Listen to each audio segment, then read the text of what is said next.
I got a text yesterday and I sent it to you, and I hope he's listening today too. It's not an ideal text, but take what you can get. He was like, let me actually read the exact text, but it's kind of like a word of advice to anyone who's listening that, the text said, I started the Fahim podcast, but then I heard the opening track, Shazammed it, then listened to the track like 5 times and forgot about the podcast. So I kind of have to be aware of that. Yeah. Just for the songs I pick, sometimes they're so fire that they're burning cities, and they're taking people away from the true intent, which is, the podcast. Yeah. I mean, the songs are just great icing, Yeah, they're icing, but to this guy it was the cake. That was it. Yeah. But if the thing that I found hilarious was that he had to Shazam it. And if he just waited a few seconds, I would have told you who the artist was, the song, the title track. Yeah, all that. There's some background information behind it. But that's some pretty quick Shazamming, though. That is, yeah. He must. Do you have Shazam anxiety? Sometimes I'll be at a store and I know I'm towards the end of the song and I'm like trying to dig the phone in my pocket. I'm like, motherfucker. And then your dexterity is in there because you're nervous, And then I was like, Shazam, no, not Spotify. And then it's like listening and it's a bad connection. The worst is when you try to Shazam a song and then it ends, and you'll never. You just know you're gonna be in your deathbed.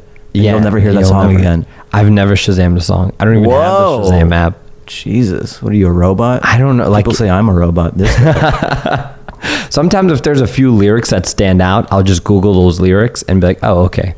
Yeah, there's got to be one song that says "Girl, I Need You." Yeah, dude. There's some songs. Got to be one. There's some songs that have like the same lyrics, and I'm just like, oh man, I don't regret it. I don't know. Just Shazam's just not. Is it possible to sing a song into Shazam? Because that would be funny. You're like, oh girl, every time I see you, just see you holding your phone up to your mouth. You gotta make the synth noises. Girl, you're the one I need. Boom, boom, boom, boom, boom. I feel like those beats register, and then it'll give you the song, the algorithm. You'll hit.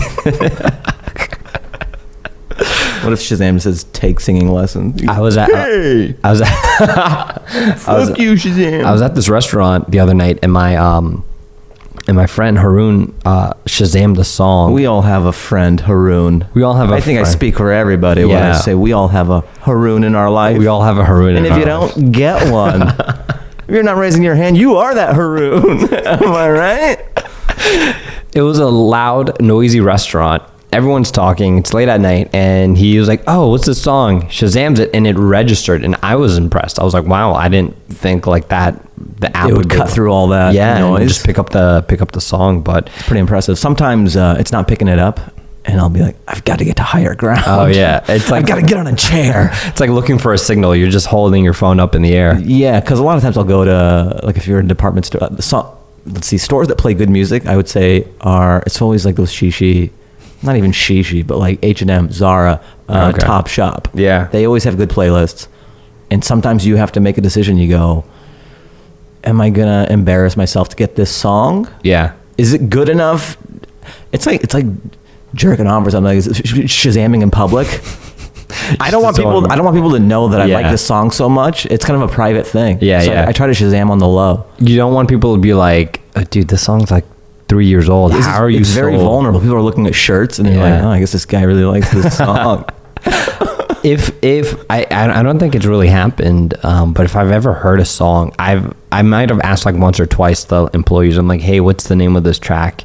And then just go. Like they know, they'd be like, yeah, I don't know. Is this? No, man. If you're at Zara or H&M, they have that on repeat for like weeks and weeks. So they're like, because when I used to work at Best Buy. Back in my youth. Quit name dropping. Jeez. Oh, yeah, I'm sorry. We get it. You worked at Best Buy, okay? Yeah, I had a job once. They would just play the same songs because they would like Best Buy would just send us like these are the songs that you get for the month. Now that's what I call Best Buy. Yeah, the CDs that you would pop in. Basically, and I knew those songs by heart at the end of like every month. It was the one with Paul Wall about grills. I know it's Paul Wall, the People's Champ. Was it the posted up on the side, like a mailbox or whatever? He was talking about grills. Anyway, whatever. It's been so long. It's been over 10 years. I never thought I'd say Paul Wall. That might be too old for you kids out there. He was one of those guys that just kind of fizzle out. You know, have you ever He had a good run. I feel like in rap music, how long is a good run? a good run is like 3 years, I think. Oh man. Okay. You don't think so? No, I mean, Look, everyone wants more than 3 years, but 3 years is but then you like, how long did Chingy have? Chingy had, a year or two. He had No. Holiday Inn and Right There. yeah, that's like 3 years though. Yeah, and maybe like Maybe one. in the of third year, it's a lot of like club openings, like, yeah. But then the thing is, like, you What's get up, everybody? You get forgotten Who's having about. a good time? If you go to an 18-year-old right now, you're like, yo, Chingy. They're like, who's Chingy? Who's Cassidy? Who's, all these the Yin Yang twins? Yeah, but they're gonna experience that. They might discover it, It's No, like- no. I'm saying like who they love now will Oh, be their okay. generation's Chingy. Yeah. Who's that right now? I mean, I don't want to have. You're trying to have me have a John Stamos beef. You're trying to have me have these new rapper beefs. I'm staying out of this one, man. I think Trying to stay alive. I think I wouldn't say any of these new rappers because they're so obnoxious that they just have attention. But Teriyaki 6ix9ine. Oh, okay. No, Takeshi 69, whatever. I feel like he's just so obnoxious that he's just gonna kind of Fade away? He's just gonna stay there. Stay there. Just for the sensationalism and the obnoxious behavior. I've never listened to Lil Uzi Vert or Lil Yachty. I've heard a few of their songs. They're not that bad. But I feel like they might stick around for like another few years and then I don't know. And fizzle out. It's kind of amazing just to see where rap has gone because we've lived Yeah. through when it wasn't as open as it is now. Yeah. Like Eminem, Kamikaze came out and all that, and people say, stay in your lane, old time, or whatever. Some people, the young kids, Yeah. Well, it's the not thi- about rhyming anymore. Okay, I'm not a fan of Eminem, but he's just, it's like he's great. He's proficient. Like, sure. I don't think you understand. Until he came along, it wasn't possible to be anything outside of the norm. Just you had to be like a black guy rapping. Yeah, no yeah. one else was let into the boys club. Now, when you look at rap, Yeah. you have like a guy like Takeshi. You have Rich Brian. You could be anybody. Yeah. You could look however you want. Yeah. You couldn't. I feel, yeah. I don't think people understand how good Eminem had to be to open up that door. Oh, yeah. It's almost criminal Yeah. how good he had to be to break down the wall for everybody. Yeah. I wouldn't listen to Eminem even if someone paid me. I mean, Marshall Mathers LP was huge for me. My sister had that, and it was good for like when I was in 6th grade and 7th grade, 8th or whatever. Well, I repeated those grades for about But 8 after years, that, so like that's why it was so seminal I for grew. me. I don't know. I'm not a hip hop head. I don't really listen. I'm not really either. Yeah, I I don't- was back in the day, like Yeah. Snoop, Dre, Dog Food, like man. the whole Death Row Records. Man, That was my heyday. Really? And then I kind of fell out of rap. That was once like I was in high school. That was my boy band era. Like during the Snoop era and Dr. Dre, I was like heavy into Hanson, Jesus. NSYNC, Backstreet Boys. I mean, a little bit. Hanson I never got into. A little bit of NSYNC would seep in. Oh, Some man. BSB. I was heavy on them. I was heavy. I'm a big boy band fan. I never did New Kids on the Block. That was ahead of my time. But Unfortunately, I is that read- like your classic rock? You go, Yeah. Check. I was this just- out. I was It's at the- this boy- It's this. where was I? I was at the grocery store and quit playing games with my heart was on. And you dropped all your groceries and Yeah. you started dancing in the aisle. I just picture you have like eggs and Man, fucking bread in your arms and it comes on. It just all hits the floor. Have you- playing games with my... I feel like the older we get, well, there's two things. I got a question for you. At what age do you feel like you need to give up a lot of things that you're like, this is a young man's thing? Like on my drive home, I was at the grocery store and on my way home, saw like a group of like guys in their late 20s, maybe early, maybe like 30, but definitely like 27, 20, 29. Yeah. Like a pack of them just skateboarding together. Like in the middle, 11:30 in the morning. At what point are you like, just, you got to hang up the skateboard, take off the Vans, and just act like an adult and Get some boat shoes. get some boat shoes? But not even just, that's just only a specific example, but there has to be certain things where you're like, You gave up? you're just like, I can't do this anymore at my old ass age, you know? I mean, one comes to mind, clubbing. Okay. I mean, I was never into clubbing Yeah. when I was young. Yeah. Like, I hated it then. Yeah. But especially now, like, I would never go to a club. last year, it was like a random Friday night. I was bored and I hit up some friends like, hey, do you want to do dinner? And they're like, yeah, let's do it. And it was like these two sisters, and we went to that Avian restaurant on Wilshire. And, you know, we're finished dinner. It's like 8:39, and I'm like, well, it's Friday night. I'm like, what do you guys want to do? They're like, oh, well, we're ready to call it a night. And I'm like, I guess so. And someone was like, oh, I want to do dessert there's a spot by USC. I was like, okay, cool. I have nothing to do. Let's just go. We go to USC. We get this dessert. On our way out, we see a pack of like college kids. And I'm like, let's follow these kids. They're going to a party. Let's crash this party. So we're just literally stalking a pack of like college students through like the frat row, whatever. And they get to like, and all these houses was like crazy parties. And I was like, I went to film school. We didn't really have sororities, fraternities. We didn't have these massive parties. Yeah, I went to engineering school. We didn't really have that either. Yeah, so I missed that part of my youth out. So I was like, you know what, and at that time I was like, I was 26. I was 26. So, or I might have turned 27. I don't know. Or no, I was 27 and I was 27. We go in, there's a fucking like checklist. There's a bouncer at this house party with a guest list, and they're letting all the women in. So I told her, like, yeah, go in, check it out. And they're like, yeah, it's pretty crazy. I was like, yeah, just open up that side door.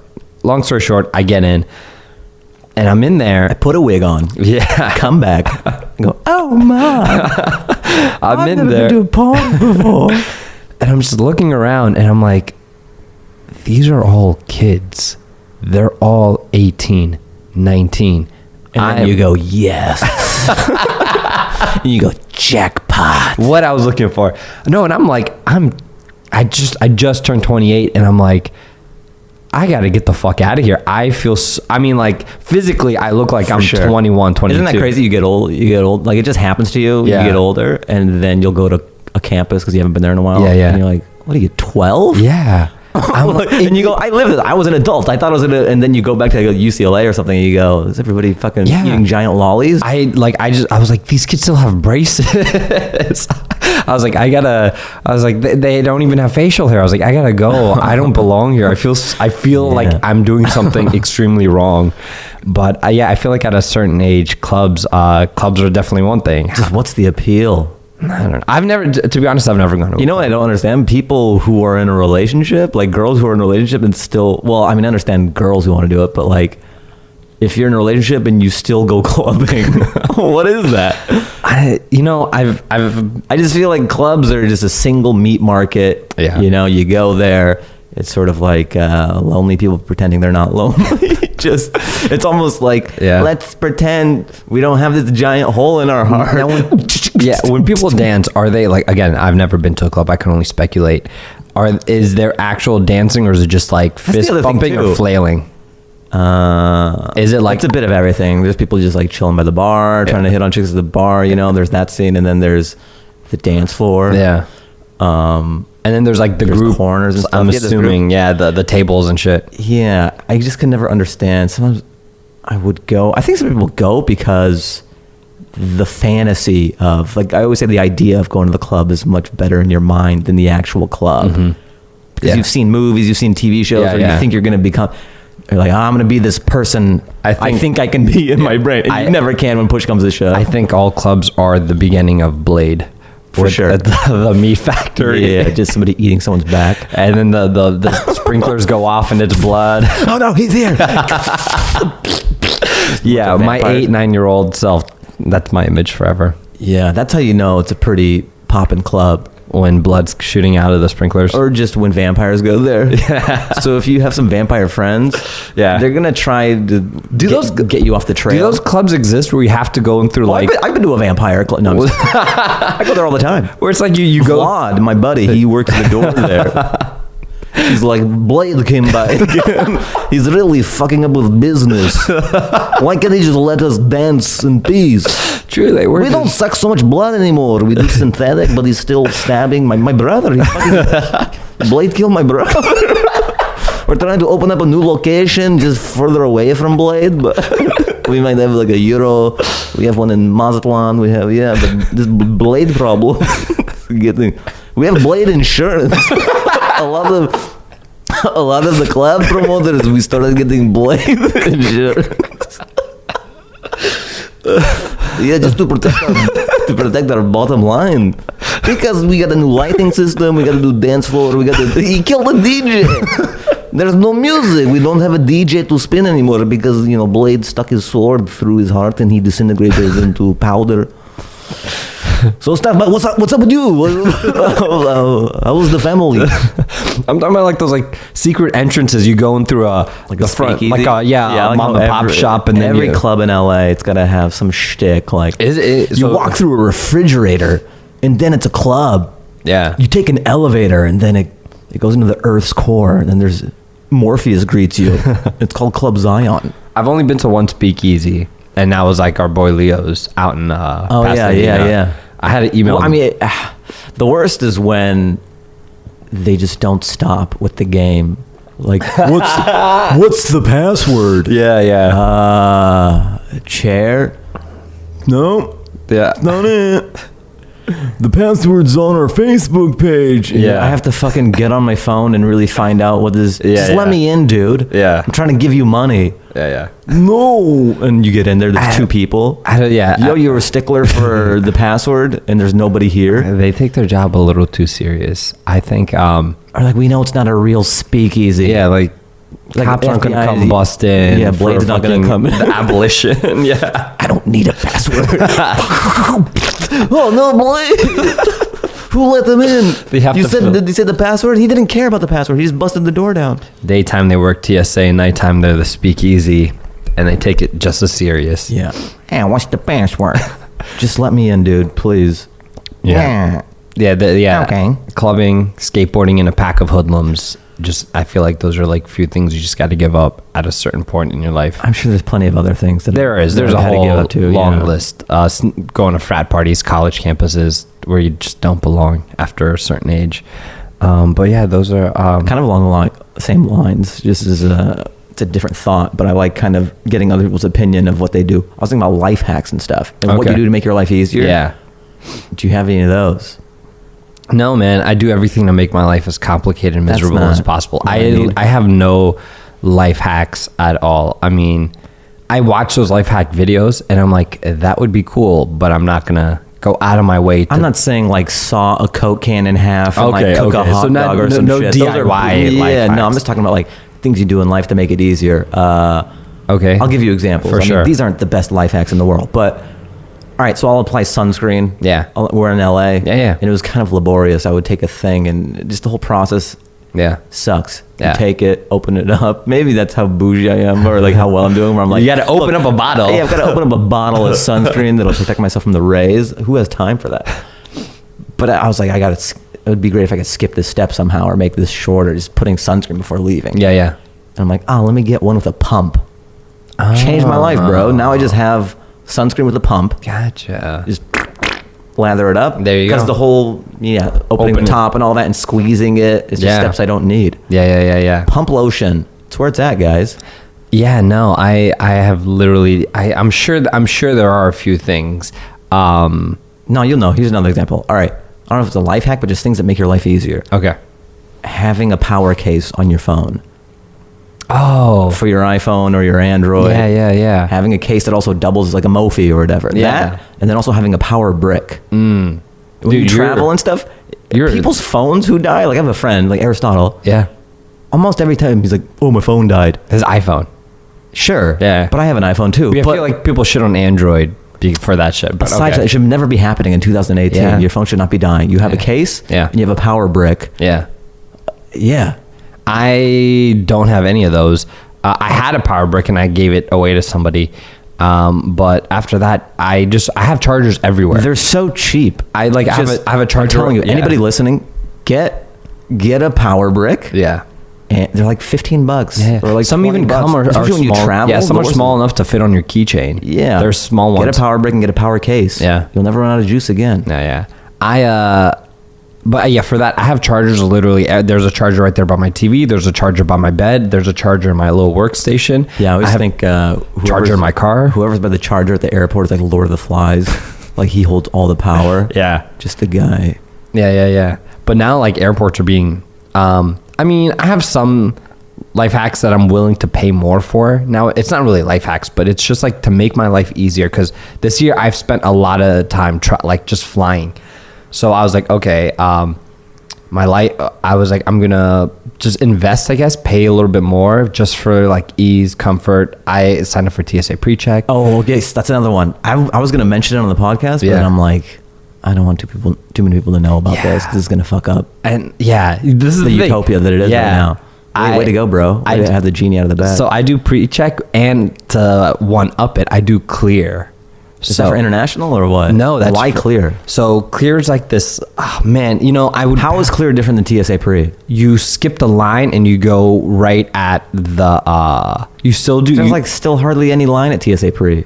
Some airports are like people are catching on now. And the TSA pre-check line could potentially, like, you don't need an ID. All you do is you scan your fingerprints or your iris, and then that's it. You walk up, scan your fingerprints, go straight into the security line. You cut everyone. You cut the lady who scans your boarding pass and all that, and looks at you skip that TSA agent, and that's made me. And I pay like $16 a month for that. I paid $85 for TSA pre-check. But TSA pre lasts what, 7 years? 5 years. Jeez, yeah. And I stuck to one airline. I stuck to United, and then I paid like $500 for, and this is gonna sound bougie, but then again, I was traveling. I knew I was gonna travel a lot in 2018. So when you travel, it could be a great experience, or it can just be like the worst of the worst.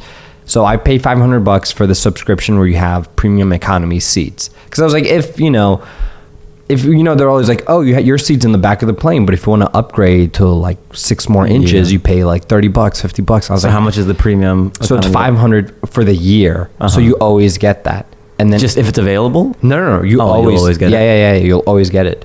And then, I guess if it is available, how's it different? Is it just a little more leg room? That's it? Yeah, 6 inches of more leg space. You are closer, not priority, but you are one of the earlier zones to. And then since I stuck with them, now I acquired miles. I'm like one of those priority people. I'm those douches that like, but I felt like it wasn't really a life hack, but it just made traveling so much easier. That's what I mean, though. It doesn't have to be, just making your life easier. But, besides that, I would say Amazon Prime has helped me out. I mean, I've had it for a while, just because I'll forget, like, I need floss or I need a belt. And instead of going to the store for all these knickknacks or like socks, I'll just get on Amazon Prime, have it shipped to your place. I'm so impatient. I'm like, I need that shit right now. What, you can't wait a day or two? I could, but in my head, I'm like, I want it now. So I will walk to that CVS on Western, or if I ran out of toilet paper, I would drive to the Walgreens. Yeah, if I'm out of toilet paper, I was wait Amazon Prime. So I just have like a crusty butt for like 3 days. I'm like, when's this toilet paper? And I've had meetings. Yeah. I've been kicked out of meetings, and I kind of gave up because I smell so bad. I kind of gave up toilet paper. I just do the water wipes? bottle. Yeah, no, the water bottle, man. It's the water. What the it's fuck like a bidet. Like, I mean, there's like people like we're learning that you have like really weird bathroom practices. Some people have like bring a water bottle. Some people have those little like bucket bidets, those little like flower pot looking bidets. Oh, I don't know that. Yeah, it's like in a lot of like Avignon homes. It's like this. It looks like a little flower pot, but it's right next to your toilet. So you wash your asshole, man. Anal hygiene is so important. Yeah, that a lot of people overlook. So yeah, a lot of my friends have wipes if I go to their house. Yeah, I've always said that. I think here in America we only go so far as wipes. Yeah, I'm not gonna have a stream of water hit my butthole.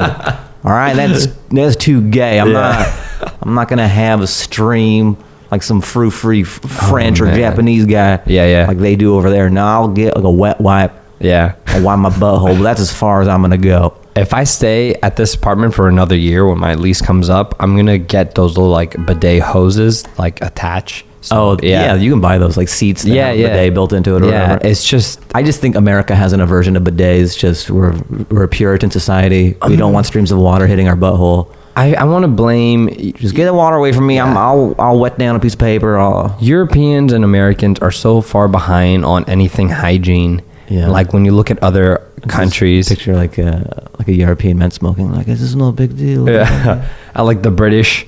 I like to shit on them. In they America, don't do bidets, do they? I think like everyone thinks I feel like it's they a wipe French it thing with a brick. but the French got everything from like the Middle East, you know, like So, the Turkish yeah. bath house, like the Europeans back in the day wouldn't fucking shower, and then You're welcome. yeah, they go to Turkey and they're like, oh, this is a thing. But like, then we have the stereotype for being smelly and not showering and all that stuff, huh? I mean, it turns. But we gave you showers and Yeah. I don't know. yeah. And then squatty potties. Do you fuck with that shit?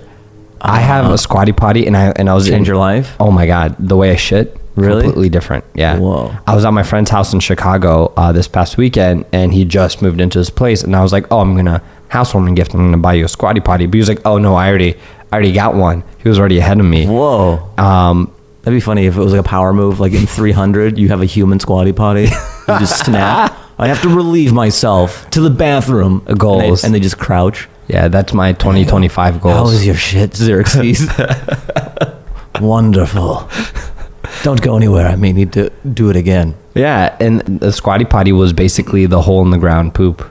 You know, where It's true. the hole in the ground toilets. So if you can't afford a squatty potty, Yeah. just find a hole and let it rip. And just squat over that. Old world style. But yeah, I feel like squatty potty and my way I fly, it's just kind of like the two things I made easy about my life. But besides that, I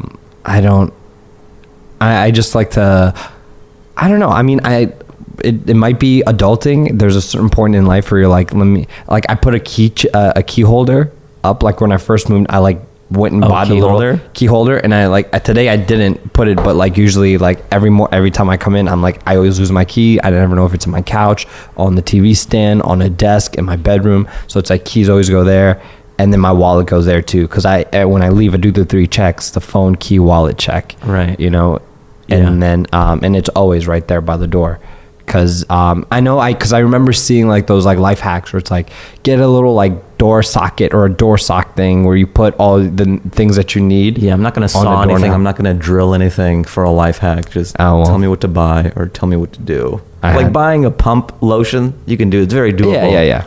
But I'm not going to craft anything. I'm not going to get a Dremel and do this shit. That's not a life hack. You're making my life harder. I bought a stud finder and all that. Yeah, like...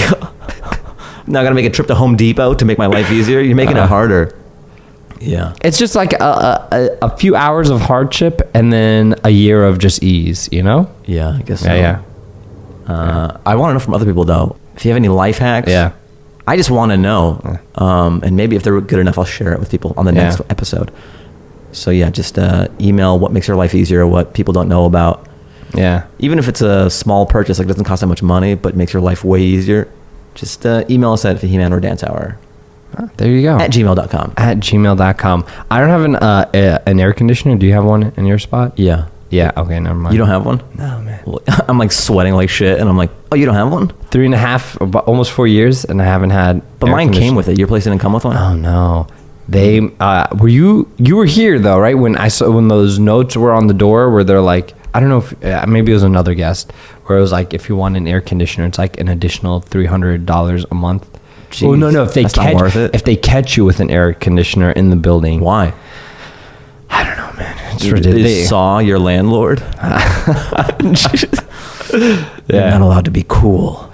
They're like, or it's an additional $60 a month, but if you don't pay that $60 and they catch you with an AC unit in your apartment, it's like a $300 fine. And if you have a fridge, it's $600. And if I so much as see a toilet, I'm evicting you.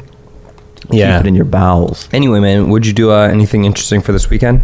Do anything? Just shows around town. Yeah, I was at the store. Okay. Last night I was at this comedy store. When I'm trying to work on new stuff, I'll ask to go on later. Oh, so I think I was on at midnight last night. Yeah. Yeah. I just like when I'm trying to throw a lot of newer ideas out there. Yeah. If it's just kind of a smattering of people in the crowd, because there's no longer an expectation of, you're not gonna light the room on fire like a packed crowd or something. Yeah. It's late and they've been there. Yeah. It's way more chill. Yeah. Just looking at my phone, I'm like, here's some ideas. So when you go up and the person before you, like 2 people, all right, so let's say 3 people before you killed it. Crowd was like laughing hysterically. Right. The guy after him goes on, kind of kills it, like ruins the mood. The guy after him or the girl after him kind of ruins the mood. And then it's your go. and by the time you get up there, everyone's been annoyed, tired. It's just like these comedians haven't been funny, and then you're like, oh, now it's up to me to like Like I have a Spider-Man complex. Like it's just a comedy show, and we're like, all right, Fahim, it's up to you. Well, do you ever just save these guys tonight? Do you feel that way, or is it just like, oh man, these guys have dealt me a shitty hand, like, you know? No, there's never blame. Like at the Comedy Store, there's no MC. It's just back to back comedians. Yeah. Everyone does 15 minutes. Yeah. So somebody performs, and then at the end of your set, you're like, thanks, blah, blah, blah. This next comic, blah, blah, blah. You say their credits, Yeah. and you bring them up. Yeah. At a regular comedy show, there's an MC. So you do some time, and then MC comes back and like, whoa, he's sort of like the buffer between comedians. Sort of like resetting the palette. Yeah. But at the Comedy Store, it's unique in that it's just tag team. Yeah, yeah. No MC. Great comedians bringing up other great comedians, and just throughout, you know, from like 9:30 to 2 a.m. or 10:30 to 2 a.m. on the weekends. Yeah. So that room, the original room, I mean, we have the main room as well. The main room is bigger and it's more theatrical. Yeah. I like the OR. When I think of the Comedy Store, the original room is kind of What that's it's the known comedy. for. Yeah, that's the Comedy Store in a nutshell. Yeah. Yeah. But it could change every 15 minutes. It's a different room because the show goes on for so long and there's no MC. Yeah. Every 15 minutes, it's a different vibe Yeah. and comedy show. And every 30 minutes is even bigger difference, just the length of time. Yeah. Because they've been there a while and stuff. And Yeah. yeah, so you can't, whatever happens in a night, you never know. Some people will have a great set, some will have a whatever. Yeah. You can never hold a comedian accountable. Like, you walk the room, man. Like sometimes there would be people, or there's people who have that mentality. Yeah. I'm never like that. Okay. I think there's very few people who do have that mentality of like, you walk the room, because you don't know. It's just what happens. True. What happens, and you just roll with it. Yeah. How's it on the road, man? How I mean, they're like being on the road for comedy. Is it exhausting? Or is it something that you don't? It, man. Okay. I don't love the road. Yeah. Especially where I'm at right now. Yeah. I'm kind of in this in between. I'm in this purgatory area where you may be a funny comedian, you know, like, but nobody knows who you are. You're not on the radar or the public consciousness of America to want to go see you. People are just going there to see comedy. Yeah. As a concept. Mm-hmm. No one does that with music. Like, hey, you want to go to a concert? Sure. Who is it? I don't know. I heard they're playing rock music though. Yeah. No one just goes to a generic rock show hoping that it'll be the type of rock they like. And people do that all the time with stand-up comedy. Yeah. So the clubs I do, the ones that I like, is when they already have they've built a culture and they have walk up, like the people in the town just trust the club to put on good comedians that they may not even know about, and they might discover some people. Like Comedy on State in Madison, Wisconsin is great. They're one of the best clubs. And then really, Wisconsin. I would never think Wisconsin would have a comedy scene. It's one of the best. And then Comedy Works in Denver. Okay. They're really good at doing that. Okay. Just savvy crowds, and it's not reliant on you to sell all the tickets. Yeah. Because I'm not big enough to do that yet. Yeah. So it's weird. That's why I don't love the road right now, because the money is kind of whatever. It's very middling. Or whatever. Yeah. So for me to go somewhere, I'm a homebody. I like being home. It's kind of annoying. I'll be there Thursday. Sometimes they'll want me to go Thursday to like Sunday. And that's just too long. Thursday, Friday, Saturday, Sunday. That's 4 days. Yeah. Just in some town. I'm just puttering about. But that so doesn't give you an excuse to explore and do touristy shit and see the world, see America. Like see Ohio, or these are. It's not like I'm in Paris. Whoa. Ohioans take that shit. Guys, sorry. I was doing improv, and it was the first city that came in my head. I'm sure it's a lovely city. I mean, when LeBron was there, now I don't know so much. Yeah, but Columbus, Ohioans, man, they hold it down. They die for their state and their cities. True. I'm sorry. But okay, so for like example, like Milwaukee, because I was in Milwaukee for like 4 or 5 days this year. Fuck Milwaukee. Whoa, man. So for example, if you're like there's nothing to see there. Yeah. I mean, I did Bloomington, Indiana. It was a cool club. Great club out there called Comedy Attic. And there's the campus. Okay. So I walked around there. I saw some art. I guess they had some like student art stuff. So I walked around there for a bit. Yeah.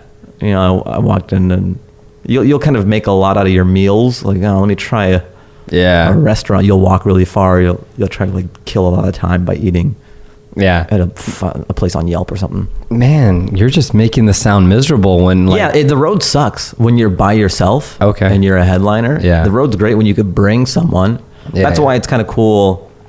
I mean, I think it makes the road a little more palatable for Neil Brennan. You know, I'm opening for him. So if anybody sees any dates, if Neil Brennan is coming to your city, I'm doing like 20 up top. So Neil's great. You'll enjoy the show. If we're coming to your city, come out. Just know that I'm opening. Some people don't know that, you know? Yeah. So, well, do you? Okay. It's weird. I don't want to advertise like, cause I'm just opening. I'm not going to be like, guys, come check me out. Do 20 minutes cause I'll promote when I'm headlining. Yeah. Interesting. I don't want people to come out when I'm just doing 20. Whenever, like for this documentary I was working on, when I was hitting up like these random cities that I was in, I would always try to look for locals, like people that I might be following on Instagram or people I've known that I met a couple of years ago, just to take me around, just to have that one local, just take you around and just show you. Sure, it makes things way better. Oh my God, it makes things so much better. Yeah, but the reason I mentioned Neil is because I'm sure it makes it easier for him doing the road, having someone he knows to like hang out with and see a city instead of just being there alone. Yeah, being alone, because in Milwaukee, I didn't know anybody. I was like, does anyone live in Milwaukee? On Twitter, and nobody lived in fucking Milwaukee. But like when I was like in Atlanta, dozens of people hit me up. They drove me around, showed me all the like hot spots, touristy spots. I filmed my interview, and then after that, I was like, I got like a day or two to kill, and in the different cities. I always love finding like just locals on, and that's the thing. It's always a gamble on like social media, whether it's like a local that you don't know. Well, let's hope you don't get murdered. Yeah, I was in. So far, everyone has showed me around and not killed me. So I went to this. I'm trying to like not, because I don't know if the person's gonna be listening. So, and they're gonna be like, "Oh, what a dick." I showed you the town. So, for example, I went to Kansas City. I went to Kansas City. I was there for a week. And someone hit me up. They're like, hey, are you down to, I see that you're here. Do you want to get lunch? Met them up. Super cool. Took me around, introduced me to their friends. Their friends took me to all the cool spots, hiking spots, sightseeing, food, all the dope shit. And then like a couple of days later, I went to this other town on a little bit rural. And this other guy hits me up. It's like, hey, I see you're in this random town that I'm in Kansas, like outside of Kansas. Kansas City, do you want to like grab lunch? I was like, oh, the people that I met the other day were dope as fuck. Let me hang out with you. This person was like fucking pulling teeth. Like we're just sitting there in silence at lunch. And I'm like, this was a mistake. And I'm like, I just want to get back to my hotel room. How'd you get out of it? I was like, hey man, I don't really feel too good. It must have been something I ate. I'm just gonna call it early. Nice. I got a flight tomorrow, and I had a flight in like 2-3 days. He knew you were breaking up with him. And then the crazy part is, this guy hits me up. I can change. Yeah, on my day. Take me back. Like on the day I'm leaving, he's like, hey, can I come by your hotel and grab a selfie? Whoa. I was like, nah, man, I'm already gone. I'll send it to you. Yeah, I'll send you a selfie. Photoshop yourself in it. Yeah, and that's the gamble. Like some people are really dope. They'll take you around. Some people are just buzzkills. That's a gamble. Yeah, but okay, life on the road is just not for you. Then it's just I'm in this weird area right now. Like once the road becomes a little better, say the money's better, and I actually have fans who kind of want to watch and show up. Yeah, because right now I'm just playing random people, and it's great when there's a culture and there's people like comedy on state, and Wisconsin's great. Comedy works. You can still have fun at these places, but it's very different when you do comedy for fans. Okay. Yeah. I'm not there yet. Yeah. I'll have a few, but not enough to come to a room or something like that. So the road will probably be a little better later. Right now, I don't love it. Sure. Yeah. It's coming. Hey, thanks, man. Yeah. We'll see. I think they're gonna release some of the sketches for Goat Face just for promo. Yeah. Because that comes out November 27th. Oh, man, it's creeping. Yeah, it's creeping. But I think one of them they might release at the end of this month. Oh, shit. So I'm excited about that, just because no one has seen anything really from it. They've seen that 15-second promo on Instagram or on Twitter that Comedy Central put out. Yeah. But no one has seen a full-on sketch. And this is one of my favorite sketches. So okay. I think it will maybe get some buzz for the show, or make the rounds on the internet. I haven't seen anything, so I'm excited to see something. Is there going to be like a viewing party? I don't know. November? I want to. There's got to be. Okay. Like, yeah, I think we're talking about doing one in New York. Maybe have Hassan be there and make it an event, and bring our friends and stuff out there. Yeah. What are you saying? Oh no, nothing. Oh. I was gonna go back to just, I don't know why this popped into my head, but like back to you're too old for certain things, like state fairs, county fairs. Unless you have a kid. Well, yeah, unless you have, but like if you're like, hey, like in a relationship, like, hey, let's go on this date to the fair. The thing is, when you're in a relationship though, you can do some shit that you're too old for, because you can just be like, won't it be fun? Yeah, I mean, if it's out of the irony, yes, like you can do a lot of irony-based events that you can't do single. But yeah, sure, you can get away with those few things. Like you can't go to Disneyland by yourself, but I mean, you could. I was just there last night. Yeah. But when you're a couple, let's go to Disneyland. Yeah. For some reason, that's okay as a couple, but as just like as single, grown ass man by yourself. Riding Space Mountain alone. Right, and you have a churro and just a Disney balloon inside of a bigger Disney balloon. Yeah. You see people talking to their caller like, yeah, we got a boat. Well, I paid a ticket. Yeah. I'm allowed to be here. I love Mickey. Ow. Chuck E. Cheese now makes you have a child. Oh, I have a bit about that. I haven't done it in a long time for that, because we were going to go to Chuck E. Cheese, and like me and my friend were gonna go, and then the guy's like, you need a kid with you. And so I say it's like a fucked up nightclub now. Like, sorry bro, you need more kids. I'd let you in, but you need more kids. And I go, I guess a few rotten apples ruined it for everybody. Yeah. That actually happened. God, it wasn't that recent. They made that rule like a couple of years ago. Like, that'd be funny to go, but I used to come here all the time. Oh, yes, I was 5.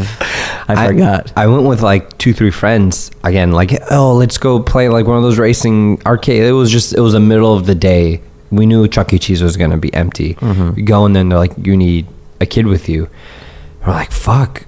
Like, okay, this kind of ruined the plan. As we're walking out, a mom and her son were like, hey, it's gonna sound crazy, but can we come in with you?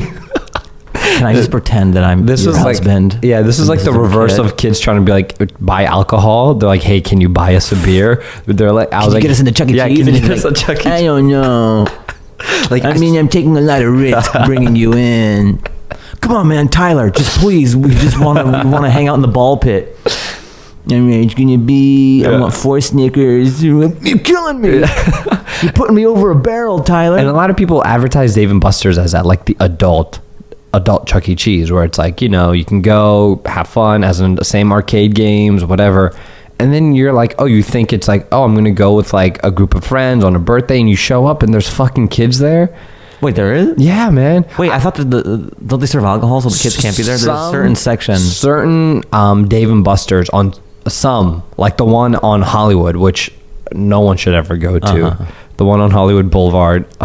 Just no one from LA's on Hollywood Boulevard. It's funny. You should never be there. It's the Times Square of LA. Yeah, and when you go at a certain time, you have to be 21 and up, and they ID. But if you're out in the suburbs at like some random Dave and Buster's, it's open to everyone and anyone. And it gets annoying because you're like, yo, this is supposed to be for us, you fucking kids. Get out of here, you know? Because you got to stand there and wait for this little kid to just wrap up playing whatever, and you're like, you have You'll fucking go back to Chuck E. Cheese. Yeah, you have Chuck E. Cheese. This is my thing. Why can you be here and I can't be at your thing? We went for a birthday, and there was like 15 of us for my cousin's birthday, and it was chaos. I was like, this is not right. This is not right. The injustice. Yeah, and the kid doesn't know any better. Yeah. He's like, I just like toys. But yeah, those are a few spots I feel like you can't really. Ice skating, roller rinks or roller skating rinks or whatever. Yeah, I get that's so funny, man. If you go roller skating, there's always one guy. Yeah, with like a ponytail who's like 45, just shredding on the four. Like his life on those, like not the inline skates, but those like four square or like whatever 80s old school. Like, Yeah. I think nothing else is going right with his life. But this is the last arena he has where he excels at something. So he's just a little overweight, 45-year-old balding guy, just reliving like his youth. fucking shredding out there. Just Yeah. He was like back in '82. He was a hot shit. oh yeah, He had the he's leather. skating He had the bomber backwards. jackets. Yeah. He's weaving in and out. It and his transports him to a time when things were going right. Yeah. Him and his boys all had the bomber jackets with their For little. sure. And then they got crew. jobs. Yeah. And he was like, you're ruining the crew.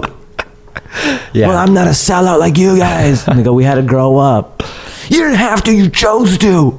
I'll be on the rink. Do you ever feel like you're that friend, or you're the friend that's like A little bit. Like, Which just one are because, you in your friend group? I have a little bit of Arrested Development, I think, Okay. just in doing comedy and Yeah. trying to have this as a career. Yeah, And, yeah. You know, I've done some things, but there's still things I'm trying to do, and I'm not where I want to be. Like, look, I Yeah. want a house. I want Yeah. the trappings of adulthood, which Yeah. I don't have in my career. Because if you're a banker, or if you know what your scenery is going to be, Yeah. you can plan your life accordingly. Yeah. Mine is not that yet. Yeah. And maybe I'm on the cusp, or Yeah. I mean, I don't. Who knows? Yeah. But I'm not career and financially stable enough to kind of bite off these things that Yeah. that are indicative of someone, you know, Yeah. my age. I remember you like had my a- friends, they have kids and they're married and they have a Yeah. house and all that.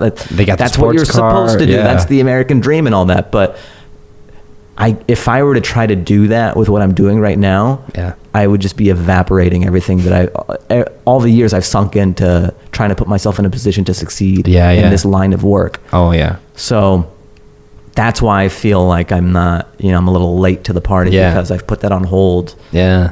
to chase this thing. Yeah. It reminds me of that one bit that you had years ago, where you're like, my parents at my age had assets and this and that. I think it was a Insecure comedian. where- Oh yeah. It Yeah. was I used to do this bit. I was talking about, like, because I was on a black show. Yeah. There's different types of shows in LA. There's like an all Asian show. There's those alt shows. There's like a black circuit where it's just all black comedians. Yeah. So I was on it, and just comedy is just so funny. The types of comedians you forget that are out there, and when you do kind of an all specific race show, Yeah. there's different comedians, but there's a through line. Yeah. And I think the through line of a black show is just supreme confidence. Mm-hmm. There's no timid black show comedian, because they'll eat you alive, or that's just not the brand of that type of comedy. So all of them are just like, how y'all feeling tonight? Y'all good? Yeah. Look at this motherfucker right here in the front row. It's just brimming with confidence. Yeah. And then I think the bit I was talking about that, how I was on the black show, and Yeah. what was the premise? I think the character was, You're like it was like a Def Jam comedian with like insecurities or self-doubt. like an insecure, or like with anxiety or whatever. So just tons of confidence. I'm like, yeah, how y'all feeling tonight? I'm like, yeah. I'm 30 years old. I should be married by now. They go, y'all ever think about how old you are and your parents were way old or way younger when they got married? And you haven't found someone that scares the shit out of you, that keeps you up at night. So just all of these insecurities, like things that you have secretly running in the back of your mind. Yeah. With the wrapping of a supremely confident comedian. I just thought that was very funny. Yeah. In my Like being vulnerable and just all this bravado. Yeah, in my little friend circle here out in LA, a lot of them are like, they all kind of graduated, worked in the professional field, and then some of them went back to grad school. Some of them are still working in that like professional corporate environment, and we're all still like in our late 20s or like just hitting 30, and I'm always like, man, like, what are we doing with our... And they're always annoyed because I always bring this up every time we hang out. And I'm like... we don't want to think about this. Yeah, I'm like... We already know this. I'm like, we're almost 30. We have no assets. We have nothing to our name. We're just nothing in debt. And our parents came here with nothing and they built... And they're like, all right, yeah, we get it. We're losers. We get it. But I feel... But a lot of my friends who did do that traditional route, that whole textbook... college. Are they happy? I don't know. Some are, and that's fine. You know, Some want what's that so funny? life. I always think about because I have old school. My mom is she's a very three-dimensional person. She's great. You know, my dad is more so black and white, by the book. Yeah. Never in my life has my dad asked me if I'm happy. Yeah. I think that's just such a Middle Eastern thing. Yeah, yeah. They go, what does happiness have to do with anything? Yeah. What do people think? Yeah. Do you have money? The things you're supposed to have and all that. It's almost like they would rather you just work a job you fucking hate. Yeah. Make good money. The family looks good. That's but it. so long, like if you're miserable or whatever and your mental health is all fucked up, it doesn't matter. You just bury that stuff so long as the veneer is up to snuff. It's like, why would you even be miserable? You have this amount in your bank account. You drive this car. Right. You have no reason. That should be the bar. Yeah. It's not make no money or very little money, but you are fulfilled to, artistically. Yeah. A lot of my friends always ask me like, have your parents like pushed marriage on you? I'm like, that's the last thing my parents would ever want for me. If I'm ever like, hey, I'm interested in getting married, they're like, no. You're not bringing two people down with you. Yeah, they're like, we're not going to go to another family's house, Khoskaring, and being like, my son, the filmmaker, he works a couple months and then he's off for a few weeks between seasons and then he works again. Like, they it's not a good selling point to them. They're like, we just don't embarrass us, don't embarrass the family, don't put us in this awkward situation where we have to, there's some parents who know how to hype their kids up. I've thought about that. Like, I don't want that right now. The whole Khoskari or whatever, trying to get married, or then there's whole things of like, do I want an Afghan or not? I think it's so premeditated. Like, it's my relationship with who I am and all that. It's tough because I grew up in Seattle. I have American friends and all that. Of course. It's so funny. They'll be like, oh, you're whitewashed when I was a kid and all that. Yeah. Like, I don't know. I'm just, you are who you hang out with. You're just existing. But then the thing is like, well, you think you're black. Oh, you think like you're in the Bay and all this stuff and you're hanging out with like all these blacks and Mexicans. Those are who you're hanging out with. Those are your friends. Nothing wrong with it, but you're just, you've adopted you adopted whatever. Yeah. So it's just so funny, like, yo, dog, you whitewash. Yeah. Well, you're an Afghan talking black. Yeah. We're not an Afghanistan. Yeah. So look, I'm proud of being Afghan and all this stuff, but I'm very American as well. And so when I think about like and it's just such a weird concept of like, it's time for me to get married. Yeah. I don't have that gear where it's time. I want to bear a child, or, or I want a son, and like some switch just turned. It's weird. And a lot of Afghans and just brown people. They're like, I'm at the mother. Yeah. At 25. Tell the aunties, find someone. There a lot of lay some pictures on a bed and I'll pick one out. It's so crazy because that like, as silly as it sounds, that's how it is. It's like, I've gotten my degree. Yes, I have the job. They're almost like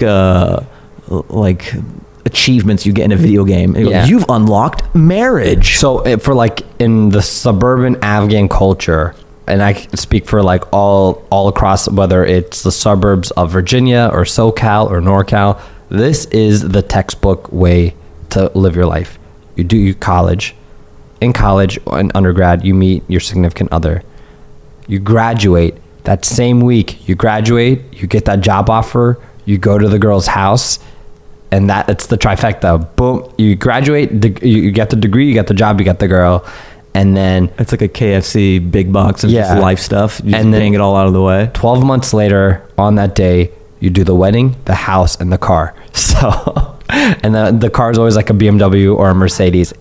Clockwork. If you don't live that lifestyle, are you even Afghan? How funny. My cousins, my brother-in-law, everyone I know, like, I guess it's nice that it takes the guesswork out. Yeah. Like that's the trajectory.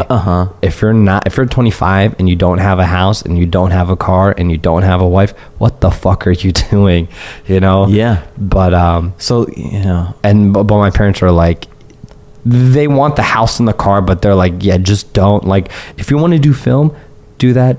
Like, my dad's always like, why don't you have like $1 million in your bank account? I'm like, who do you know that has $1 million in their bank account? Oh yeah, my dad, because he's never been thrilled about what I'm doing. Yeah. He was like, if you make like $40 million, it will be okay. Yeah. He just throws out this arbitrary. I'm like, you don't make $40 million. We don't know anybody. My brother, he's a dentist. I'm like, he's not making. He doesn't have 40. Yeah. He just throws out this random ass number like, if you make 40 million, I'll forgive.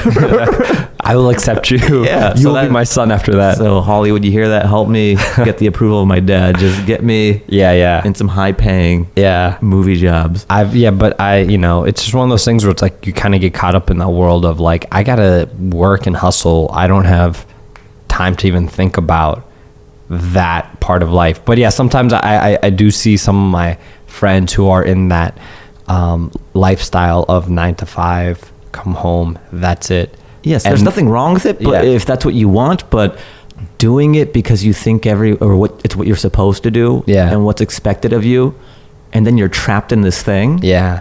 That's scary. That's something that I didn't want. I know what that is. I know what that scenery is, and it just wasn't for me. But I always thought about, like, now I've done some things, I have some credits and all that, and I'm in a better position than I was when I was a younger comedian. Oh yeah. But I always think about, not that I wanted it, but if my parents were ever to try to get me married with someone, like, I would just look like a fucking crazy person. The fact that I did comedy, it would almost be better if I didn't do stand-up comedy. Yeah. Because then to them it'd be like, oh, he's an engineer. Yeah. He's an engineer side. Yeah. Like, oh, okay, that's great. Yeah. But if it's the engineer, oh yes, he does stand-up comedy as well. You're like, oh, this is... Yeah, you're a lunatic. This guy's a live wire. And if I had no credits at the time... Yeah. It's almost like you took a good thing and you just smeared it with shit. Oh my God. Yeah. Right? Yeah. Because the family would be like, engineering, great. And he goes, one minor thing, he does stand-up comedy with his free time. And you're like, the deal's off the table. Yeah. Because, for them to think... There is no Afghan stand-up comedy. There's this one Afghan dude. Zelma? Yes. I'd always hear about it. Yeah. It would be so annoying to be like, oh, are you like Zelma Arai? Is it Arai or Arai? I don't know, but I know that I'm sure that's he's great. Name. It's a very different thing than I do. He's very problematic. Very problematic. I didn't even know it's problematic. The thing is, they don't really understand the nuances of race and like... Yeah, it's not woke? You mean... It's just so like homophobic, racist... Like here's what I've learned about comedy, though. No, this is like blatantly. Look, you can't expect an Afghan. That's a thing. Comedian to be woke. Like he's like from the motherland. You can only be as woke as your society. And the year you're in. I've always thought about this. Like the most woke person right now, 2018. 100 years from now, they would be considered so out of touch. Yeah. Think about the wokest person 100 years ago. Racist pieces of shit. They might be like, I think they should be able to drink from the same fountains as white guys, but that's as far as it goes. Be like, oh, how would you like it if they kissed your daughter? You fucking kill him. Yeah. You know, like their wokeness has bounds. Oh yeah. But I think everyone kind of had this image of like the only Afghan comedian to do like wedding parties, like these like ballroom gala type. All the gigs he takes terrify me. Like, I would never. But it's a different thing. Fundraisers, weddings. Just I know those crowds wouldn't like me. They would be like musical performances, and it's like, and we have like Afghan traditional music, like Habib Qadri's playing, and then after that, Zalma's going to do some stand-up comedy, and then we're going to have like Ariana Saeed, and it's like that's what the image and perception of like an Afghan comedian is to our parents. And if a lot of I'm always like, hey, do you know Fahim Anwar? They're like, no, what is... I'm like, oh, he's a stand-up comedian. They're like, oh, okay, cool. And then some people who do know you, they're like, and I get this question a lot about you. They're like, so what does he do for like a job? I'm like, that's his job. He's a comedian full time. Like he performs every night, multiple times a night, like different places. I think so few people of our background swim past the buoy, that it short circuits their mind. Like, well, how does he make money? Because there's no blueprint for it. It makes no sense to them. Like, what? A brown person did that? Well, how does he make money? Exactly. That's always like, so what does he do with... I remember I went to my high school reunion. Oh, you did? How long ago was that? It was a few years ago. Okay, I went to mine last year. I didn't have to go. When I was there. with Facebook and everything, and I didn't have a ton of friends that I wanted to see. Yeah, They're all just yeah. kind of like loose acquaintances. But one of the guys, and I guess I wasn't doing as well as I am now. You know? Yeah. And he goes, he's like, "Oh, you doing comedy and all that stuff?" And oh yeah, and you're making enough to survive. And to me, just that word was so funny. Yeah. Not make a living, survive. Yeah. Like this, like at best, this guy can just keep himself alive. Yeah. Doing comedy. Yeah, it's He's not great. thriving. Yeah. You're making enough to survive. Thanks for the vote of confidence, bro. That's and I mean, but then the reality is a lot of people who do try to pursue comedy, I feel like in these smaller cities, they see comedians and they're like, oh, they do that, you know, engineer during the day, comedy at night. Sure, you got to do something else until. But when you're like, oh no, this is my full-time job, they haven't met comedians who have. That's the trouble with the title of comedian. Yeah. Is it's Anyone could- such a big umbrella. Yeah. That anybody can just, like a homeless guy could say, I'm a comedian, and he has the same job title as I do. Yeah. We're vastly different ends of the spectrum. Oh, I fucking hate that. But no one can just go, I'm a neurosurgeon. Yeah. Yeah. You know? And the same with filmmaker. I hate that shit because they're like, oh, like anyone who grabs a camera is a filmmaker now. They're a YouTuber. They throw in that. Anybody with a cell phone, they go, I'm a filmmaker. Yeah, I'm a filmmaker, and I'm like, I work in 1 minute mediums. It's kind of. and I'm like, oh, so, you know, and people always ask like, what's your full-time job? I'm like, this is because they've met filmmakers who do like weddings on the weekends, or they'll do like some random video once every month. They'll do a video that makes them like a couple $100. And I'm like, no, this is my full-time job. Like, I don't program on the side. I don't, whatever it is, I like film, I edit, all that shit. That's what the full-time is, you know? It's not like, yeah, you know, I know how to operate those little like camcorders, handy cams or whatever. And, you know, I do some home videos and throw it up on YouTube. And, you know, I use iMovie and throw in some like Tiesto in the background and some royalty-free music every now. Like, that's not like, that person calls himself a filmmaker, you know. And I met them and they're like, oh, you do film? Cool. Yeah, I'm a filmmaker myself. And I'm like, One time I was doing just talking about terms that anybody can adopt. Yeah. I was doing this commercial audition. I was sitting next to this guy. We're about to go into the room, and then he's talking to me. He's like, "Oh, what do you do?" And I go, "Oh, I'm a stand-up." He goes, "Oh yeah, me too. I'm a stand-up." And I know, I'm performing a lot in LA all the time. I know who's who. I'm like, I don't know who this guy is. But then he took it a step further. He goes, "Yeah, I'm a regular at the Comedy Store." And that's like my dojo. Dude, that's my your place, territory. and that's such sacred ground. And that title, to call yourself a regular at the Comedy Store, because there are not that many regulars. I think the chances of him saying this to an actual regular were very slim. Yeah. So it's just kind of funny that he happened to say it to an actual paid regular done, there. like, open night. And I let him have it. I didn't. I wasn't. You were like, oh yeah. I didn't slam him against the wall and go, "Don't you ever fucking tell that to people again, okay? Yeah. You're not a paid regular. Do you know how hard it is? Yeah. You're besmirching the name of all of the legends who came before you." Yeah. And I spit in his face. I was like, "Oh, that's cool." Yeah. But yeah, in my mind, because so many people in LA they're trying to fake it till they make it. Yeah. So sometimes you have to drink your own Kool-Aid and just hype yourself up and give yourself all these titles. Yeah. And it dilutes the pool for people who are actually those things. Yeah. And they feel dirty to just say what you really are. Yeah. When I was a couple years ago, I was always in this weird place where it's like, I am just surviving doing film, but where is that line of, if I hype myself up, people are going to want free work.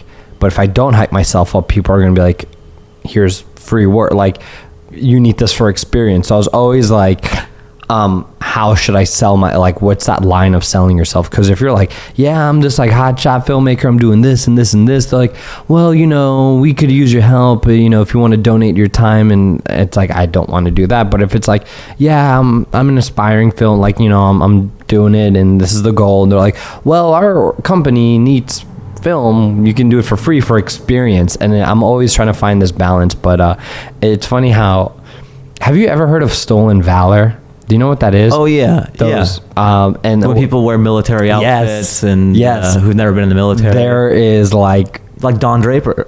Yeah. Sorry to ruin Mad No, Men, but he guys. was in the military though. He just stole identity.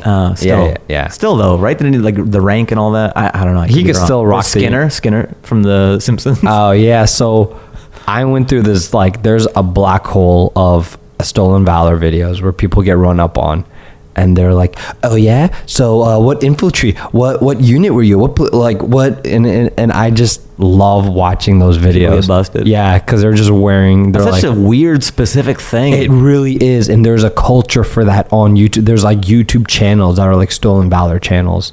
They're like just busting, or like exposing. how to pretend you're. is there a flip side of that? I Like should- if you want to steal some valor, how do you do it? I shouldn't make that channel and have that compete against, because it's like, look, listen guys, Do you think they have that like overseas, like people pretending to be ISIS, and they go, "You're not really in ISIS." They're like, "Well, no, I am. Like, I blew up. that's actually blew up real. a bridge." There's this one. No, you didn't. A lot of like the imams and sheikhs out here get like harassed online by these like quote unquote ISIS guys. Like, you're not a real imam of Islam. If you were, you would be out here fighting, and you would be doing this. And then a lot of those people got caught, and they're like random like uncles from India just sitting there on their computer trolling. Whoa, this is a fascinating. Yeah, world. and they legit, like, there's articles on, like, they found these people, like, you're not even like in the Middle East.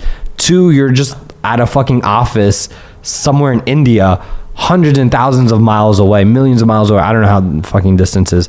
And you're just like tweeting these other people. But yeah, stolen valor. I should make a channel of like, if you really want to, here's some military, and then, but yeah, that's what they do. They're like, this guy was wearing his fatigues, and he had that flag on the wrong shoulder, and he had this badge, and you could only get that badge if you fucking ripped a man's like throat out with your hand. Like, Yeah, it was it's almost like authentic Jordans. Like, those are fake. yeah.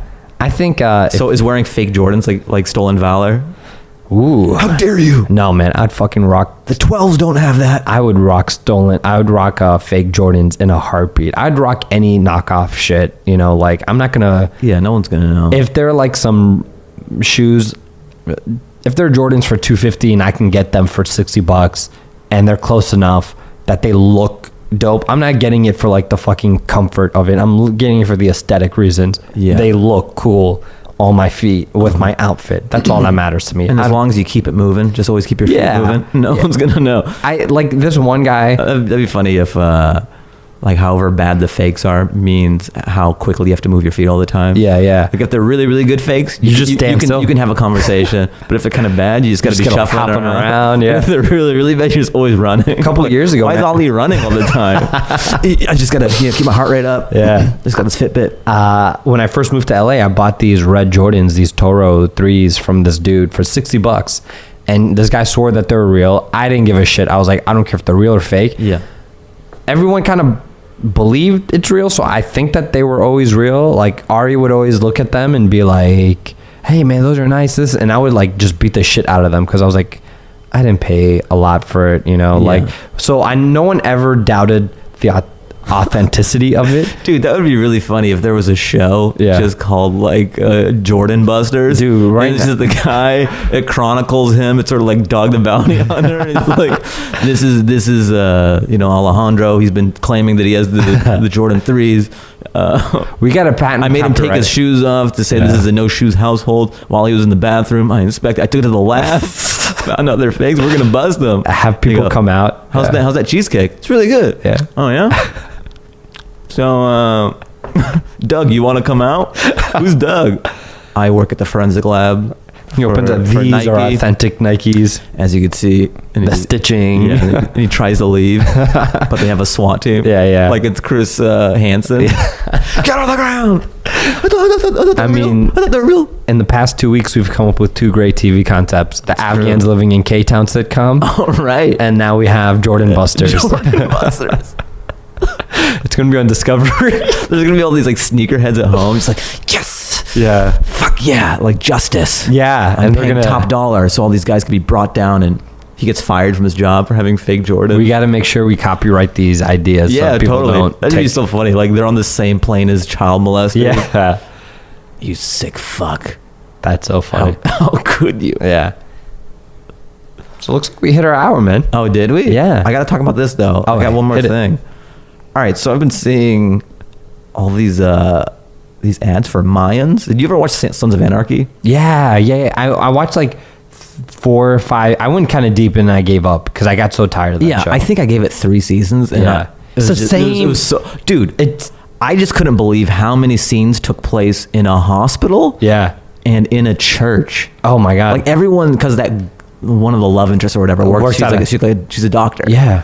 So they contrive all these scenarios where everyone's getting hurt. They're always like every episode someone's hurt, so they have to be at the hospital and interact with this chick. Yeah. And then the church too. It was just too contrived. One thing I really and I think I was telling you guys about it. This is the reason why I stopped watching that and The Walking Dead. It's the same format. We are threatened. We got to kill this guy, and we're gonna be at peace all the time. Every season, it's the same. And I'm like at that like 4 seasons, and I was like, nothing's changed. I'm done with this shit. Yeah, but yeah. So the Mayan and okay, yeah. Well, I want to shit on Sons of Anarchy one more time. But there was this was really funny. I forget what episode it was, but they're supposed to be trailing this guy. Yeah, I think it was like Lou Bell or whatever. Like Lou Bell's running around town. I want you guys to trail him, and they're like, "We're on it, boss." Yeah. And they drive motorcycles. Yeah. So they're supposed to be like discreetly trailing some guy, and they have these on fucking Harleys. Yeah. That makes no sense whatsoever. Yeah. You're sending out your motorcycle guys to and the worst part is they have no other option. They can't be in a fucking Corolla. I was thinking it'd be funny if they were just in a Prius, like all these guys in leather jackets, something like that. With their cuts. Yeah, just to follow the guy for a few weeks. Look, they don't have to be on bikes all the time. Yeah. They don't have to be on bikes when it doesn't make sense. Yeah. I mean, it would just be so funny to see all those guys packed in a Toyota Prius. That'd be a commercial for Toyota Prius. All right, that's another idea stored away in the vault. But yeah, I've been seeing the billboards for Mayans. Yeah. So the Mayans were a rival gang that they like Sons made of an Anarchy alliance with. Yeah. They're did they make an alliance? Yeah. Later what on, season? I never. It was later on. But to me, it's just kind of funny. Like they're the Latino. They're the Latino biker gang. Yeah. And in my mind, part of me is like, who's gonna watch the Mayans? I think the main demo for people who watch Sons of Anarchy, if you're watching a show about white dudes on motorcycles, that's your jam, you know? Yeah. And they go, oh, hey, white, if you like the show about white guys on motorcycles, you want to watch this other show about Latino guys on motorcycles? Yeah. Killing white guys? Yeah, like we get to see the lives of the Latino guys on motorcycles. Yeah. I just don't think that demo is the same or will bleed over. Yeah. I was saying it would be like if you tell a guy, you go, hey, you know American History X? You know how the first half of American History X is your favorite movie? Yeah. Well, they're doing a spin-off of, you know, the guy who gets curb stomped? he has his own movie. You want to go watch that? Yeah. His perspective. From his perspective, there's not going to be a lot of bleed over.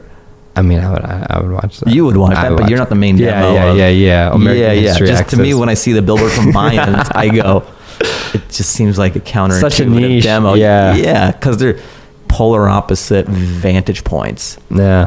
Well, we're gonna find out soon with numbers that come in. I guess so. Who Maybe knows? It's great, and people who watch Sons of Anarchy have an incredibly open mind and are woke. Yeah, and We'll see. the biker gangs that are out there. You know, really. I mean, there's weird bike. Like, I met a doctor, and he had a bike club, he called it. And he was like, yeah, you know, when I was a doctor, you know, I loved riding motorcycles, and they were sports bikes. And he was like, and then like the crew that, you know, the club I joined was just like the Sons of Anarchy type. And he was like, I'm a fucking like neurosurgeon. I don't want to be rolling around with these Neanderthals.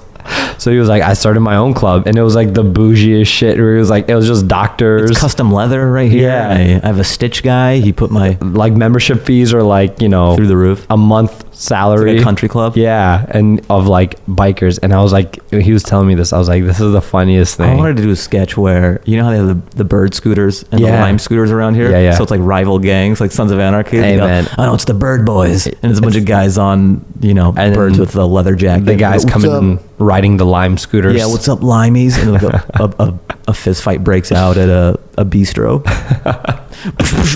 Oh, I love those scooters, man. I fucking love those scooters. Yeah. They're so convenient. They're trying to get rid of them. I will fight. I haven't fought, but I get the emails from Bird and like, they're trying to shut us down. And I'll be there. In my head, I'm like, I'm with you in spirit, but I'm not gonna fucking show up at like the Beverly Hills City Hall hearing, Right. and be like, this is an There's injustice. these comedians I know who they do that. It's the thing. You ever see the one where they did the thing with the Chad or the Paul Walker statue? No. Oh, you haven't seen that I one? saw the parties at the mansion, the hills. They're trying to ban parties in the hills. Yeah. So And they've this done a kid- couple of them. Yeah. So they did that, and then the most recent one they did is the bird scooter one. Oh and my so they God. go to town hall or whatever. And Yeah. they're talking about like how Obnoxious. riding the scooters have changed their lives. It's so funny. You got to check it out. It's like performance art. I love it. Yeah, it's the best.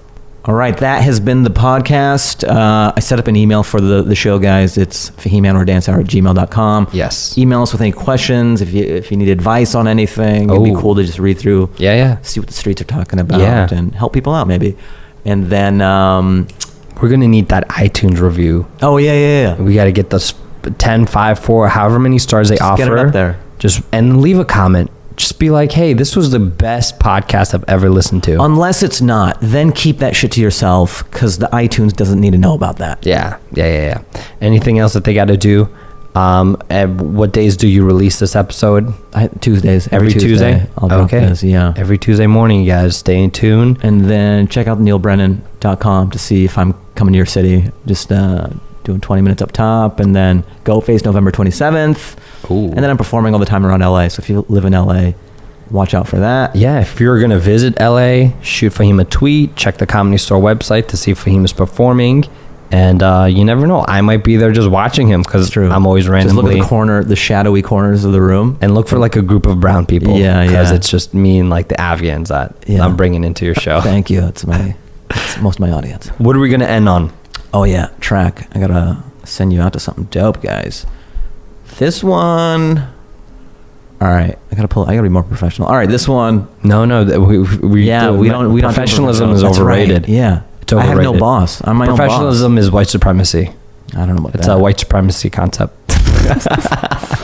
All right, this song is called Dance The for listeners know. I guess. Dance for Sorrow. Yeah. It's the number 4 in there. So Dance number 4, Sorrow by Francis Lung. I love how it's dance for as if it's like a classical waltz. It's like, a symphony. Yeah. It's like the number 4. That's the beauty of Francis Lung. It's Beethoven's 5th symphony. All right, Francis Lung, number 4. Enjoy.